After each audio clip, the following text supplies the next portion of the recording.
will go to 75%. individuals outside of this area. How did you come up with that figure?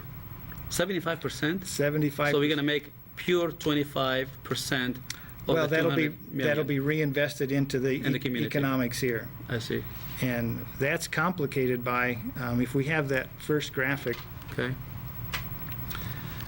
it's complicated by the fact that within a 50-mile radius of the casino, 75% in the Wichita Downtown Development Study numbers, the chart that you see in front of you, states that approximately $138 million will come from citizens that live within a 50-mile radius of that.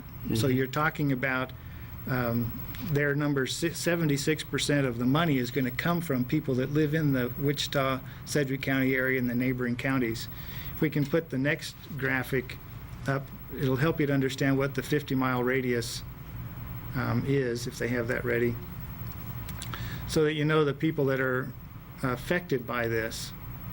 That red circle represents a 50-mile radius of a casino that would be located in the Wichita Park City area. And you can see that it extends, includes most of Butler County, all of Harvey, most of Sumner, into many of our neighboring counties, so that there are a number of communities that are going to be adversely affected by. So what you're saying, they're going to be spending a lot of, well, they're going to be spending money that they could have used somewhere else on the habit of gambling. That's what you're saying? Yes. People will come locally. Mr. Knight has suggested that this would be a destination casino, meaning that thousands of people from out of state, from all over the country, would come to our casino here to gamble. But the argument is they're going to make money. I mean, some people got to be making money. Well, it's been said that the best way to make money is to buy the casino.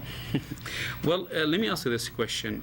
Are you guys only, I mean, your organization, only against casinos as a form of gambling, or are you against any form of gambling? And what are the different sorts or types of gambling that you guys know of? Well, our primary emphasis is to prevent the expansion of casino gambling. There are, of course, a number of different kinds of gambling, and the gambling industry that affects the citizens of our area is huge. We know that poker craze is very popular these days. We also know that there are people that do gamble in casinos. Of course, they have to go someplace else to do that. The internet gambling is huge. There's the sport betting.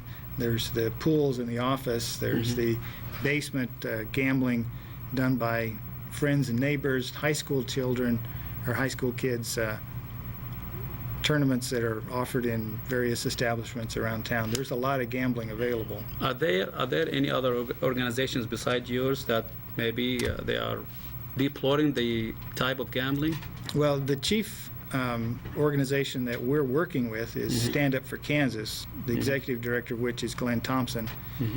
We work very closely with him. Glenn's emphasis is to work with the legislators. He's a lobbyist, goes to Topeka, he knows the legislators there, and he works very closely with them, and we try to work with Glenn to get the news out.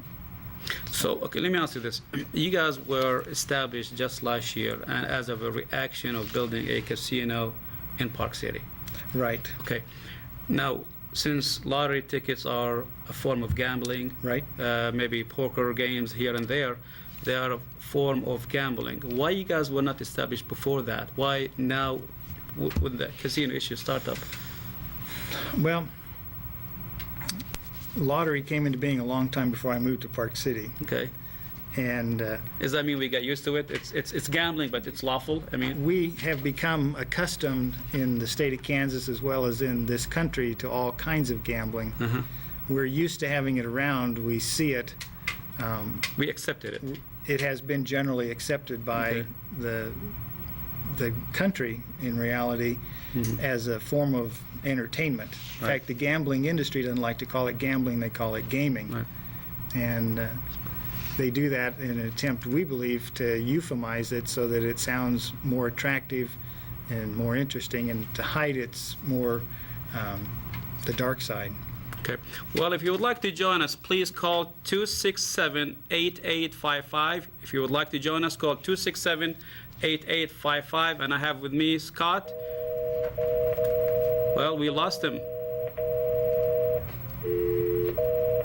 Scott? Okay, we've lost him. The question here is, we've talked about negatives, pluses and pros and cons of gambling, but can you explain to me exactly, I mean, there's got to be a core reason why you guys are against casinos, why you're against gambling. What are the disadvantages to the gambler? The